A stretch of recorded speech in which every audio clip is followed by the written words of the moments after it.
Hi everyone, welcome to this week's episode of Forbes Flash. Thanks for joining us. It's a special episode for me as it's my last time that I'll be sharing the news from a Forbes perspective with you all. It's been an honor to host Forbes Flash every Friday for the past few years, and thank you from the bottom of my heart for watching.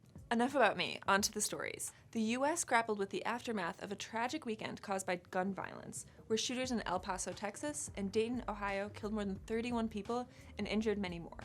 There's plenty to say about it, but I wanted to highlight an interesting response from the international community that perhaps emphasizes the gravity of the situation. Multiple countries and Amnesty International have added the U.S. to a list of travel warnings for foreign citizens, citing high levels of gun violence. Venezuela specifically advised travelers to avoid Detroit, Baltimore, and Oakland, California, calling Americans' gun possession inexcusable and indiscriminate. What next? Watch to see if other countries follow suit, and what that means for the U.S. tourist industry. For example, it took Orlando months to recover after the 2016 Pulse nightclub shooting, and Las Vegas took a year to recover from the 2017 music festival shooting. Another reason Americans are mourning this week? The loss of acclaimed novelist Toni Morrison, who passed away at the age of 88.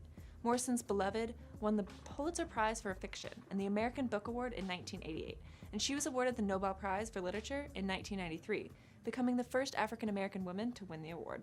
This week, as the news broke of her passing, social media sites were flooded with personal remembrances of Morrison and what her work meant to so many people, such as award-winning director Ava DuVernay, who tweeted, quote, "Your life was our gift, Toni Morrison."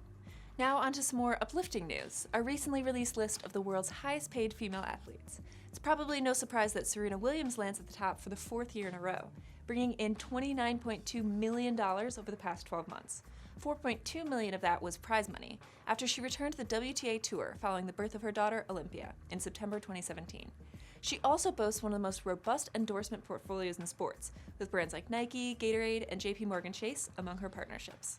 Following in Williams' footsteps when it comes to endorsement success is Naomi Osaka, the 21-year-old who entered the US Open last year largely under the radar. But a memorable win over Williams and a second straight Grand Slam win solidified her as a household name, with partnerships with MasterCard, Nissan, and Procter & Gamble followed. She earned $24.3 million over the past year. Notice that the top two women on the list play tennis? That's because the sport is the best for female athletes when it comes to earnings. Even the best of the best in soccer, basketball, and softball earn salaries of pennies on the dollar compared with their male counterparts. Last but not least, a visit to the tech world to check up on Lyft, which just posted a better-than-expected quarter and lowered its guidance for losses.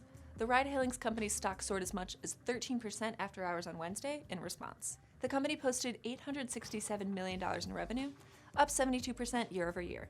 Still, they're losing money. For the second quarter, Lyft lost $644.2 million, up from $178.9 million the same quarter a year ago. A big part of the loss? Stock-based compensation related to how it pays its employees.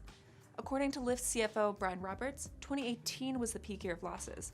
Now that it's shaved another $300 million off its guidance. He had previously said that 2019 was expected to be the peak loss year.